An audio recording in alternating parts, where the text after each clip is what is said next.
Welcome, everyone. Welcome back to Photographic Exposure and Studio Lighting. Today's topic is how to build a true light setup. In the studio drawer, in the previous session, we covered single key patterns, butterfly, Rembrandt, loop and split.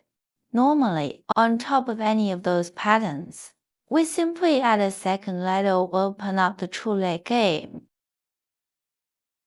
The second light can serve many roles. For instance, a hair light. When photographers start to think creatively, they usually explore more lighting combinations and learn to control light precisely. Mastering these combinations gives you far more control. The single light offers only one layer of modeling. With two lights, we can use the second lamp as a dedicated fill or accent. Its main job is to control shadow density. To preserve a three-dimensional look, the key light creates the overall style. The fill light either adds reflected light or adjusts the lighting ratio. This gives the photographer much more sculptural freedom. The most common true light method places the key light directly in front of the subject, with the softbox tilted 45 downward. The height is roughly 60 centimeters above the model's head. It strikes the face in classic butterfly fashion. The key's role is simply to illuminate the subject. The second lamp becomes a fill or accent. Most often it is used to outline the contouring light. Position the 45 behind the subject. Angled down toward the shoulder or hair, its height will be just enough to light head or shoulders. If these twin lamps still don't give the look we want, we can add a reflector. The reflector's job is to bounce light back onto the chin, softening the overall facial light. The second true light scheme is front to back cross lighting. This is also a very common setup. Let's go hands-on. We'll build a cross-light setup right now. Looking at the set, cross-light simply means two lights aimed diagonally at each other. How do we angle them? By default, we'll keep one light as the key. So let's first move the key to our front side position about 45 degrees off camera axis. Before we switch anything on, we meter each head for power, aperture, and shutter speed. The second lamp serves as fill or hairlight dot. It can be either a hairlight or a gentle fill. In this practical segment, we'll use the second lamp purely as a hairlight and see what happens. First, switch on the hairlight. Move it around until the angle looks right.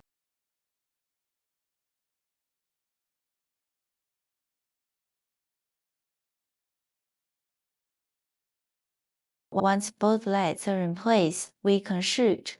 Let's take a test frame.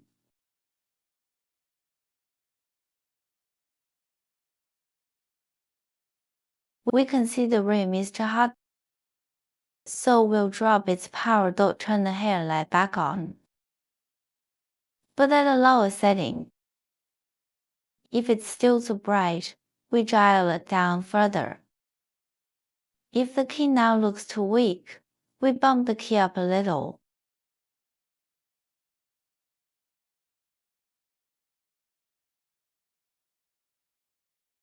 If you have a flash meter, this balancing act becomes much easier.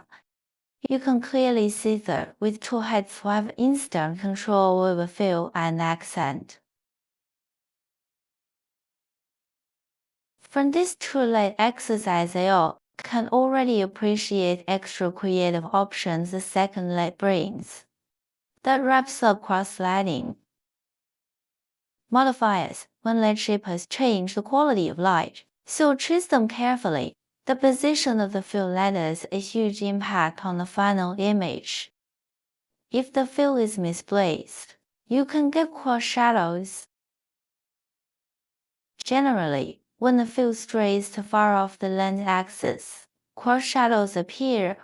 Cross shadow means two shadows heading in different directions. They intersect and look unnatural. There are two quick fixes.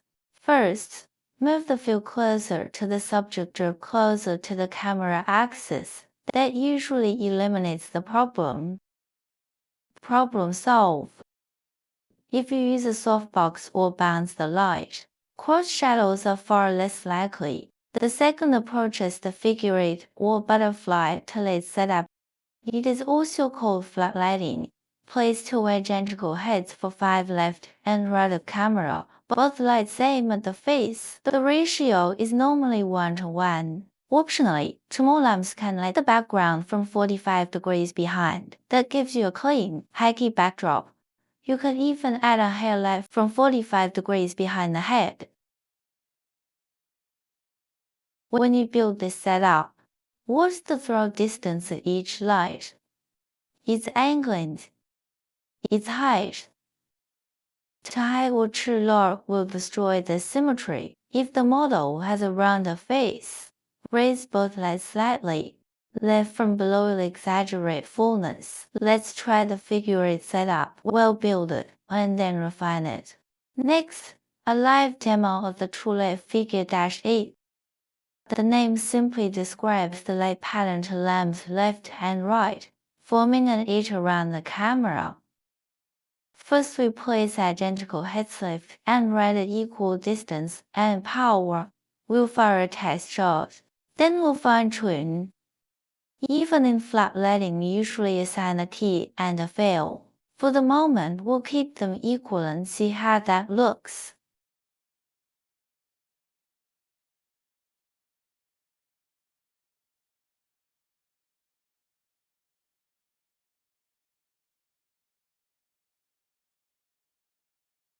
Next, we'll nominate one as the key, the other as fail.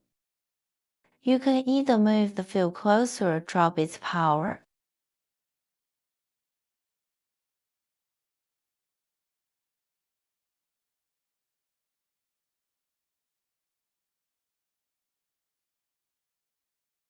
We can even move both lamps to the rear sides and use them as room lights.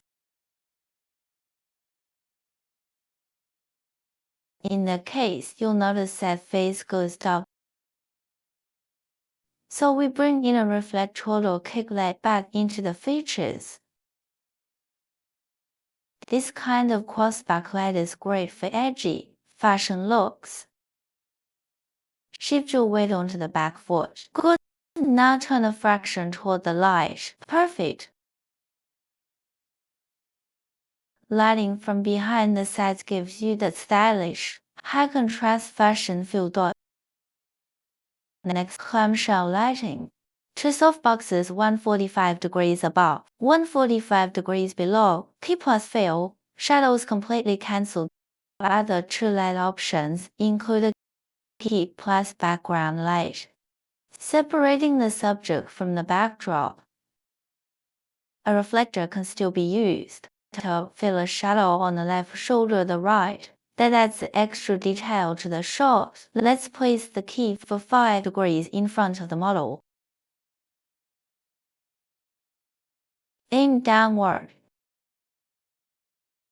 The second lamp goes 45 degrees behind her. Skimming the hair outline. We'll shoot a frame and see. Butterfly key plus background hairlight is ideal for female portraits.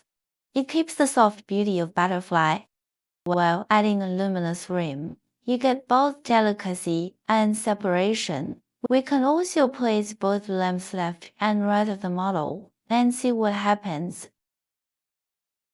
This gives a more graphic look. To side let's carve the cheeks, but the center of the face falls off.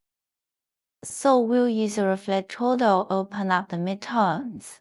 That balances the exposure. Reflector in, shadows lifted. Every lighting decision must be based on the model's face shape and build. If the model is full of face, this side lighting may not be flattering. If she is very slim, satellites can add desirable width. They make her appear a little fuller.